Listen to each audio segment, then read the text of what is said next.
McLaren are one of the most successful teams in F1 history, but it has been more than a decade since they were involved in a championship fight.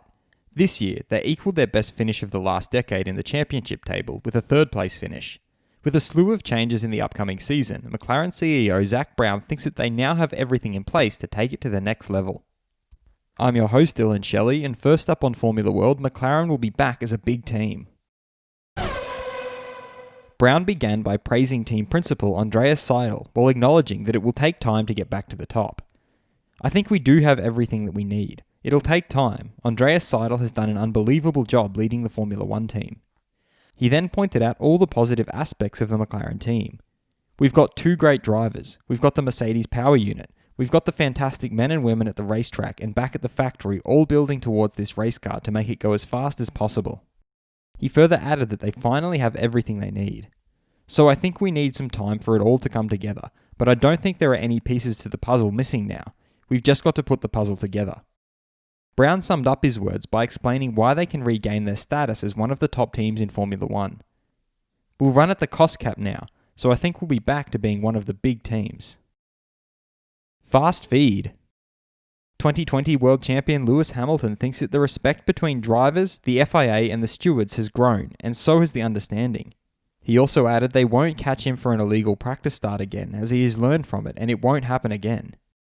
FIA President Jean Todt is of the opinion that the supremacy, the dominance of Mercedes and Lewis Hamilton is bigger than the one they had at the time with Ferrari and Michael Schumacher. Red Bull advisor Helmut Marko finds it difficult to say whether McLaren, Aston Martin or Ferrari will be the most dangerous opponent. However, he is convinced that they will be driving together with Mercedes at the front. He further feels that the others will be a little behind, but they are certainly not afraid of them. He also suggested that their new driver Sergio Perez will allow them to diversify their strategies. James Vowles, Mercedes chief strategist, has pointed out that the red star dedicated to the late Niki Lauda is still on the bodywork, just in a slightly different position. Red Bull's Max Verstappen has revealed that his father was very strict when it came to racing, as Max had to be serious about it, otherwise his father wanted him to quit.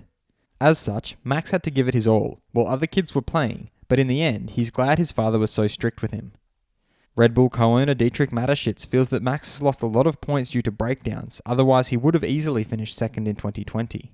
He suggested that they're getting closer to Mercedes, but behind them, they're coming too. The competition behind Mercedes is very intense.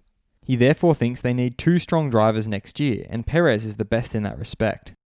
Dutch Grand Prix sporting director Jan Lammers doesn't think that Red Bull's new driver Sergio Perez is actually the miracle solution that people often suggest he is. And he further feels that Perez will just be 4th or 5th at Red Bull, because only if two Mercedes, Verstappen and Leclerc fail, he wins the race.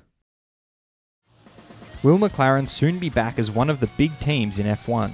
Head over to my community page to vote in the poll and let me know what you think in the comments. And if you liked this video, feel free to subscribe and check out my others for all the latest in the world of Formula 1.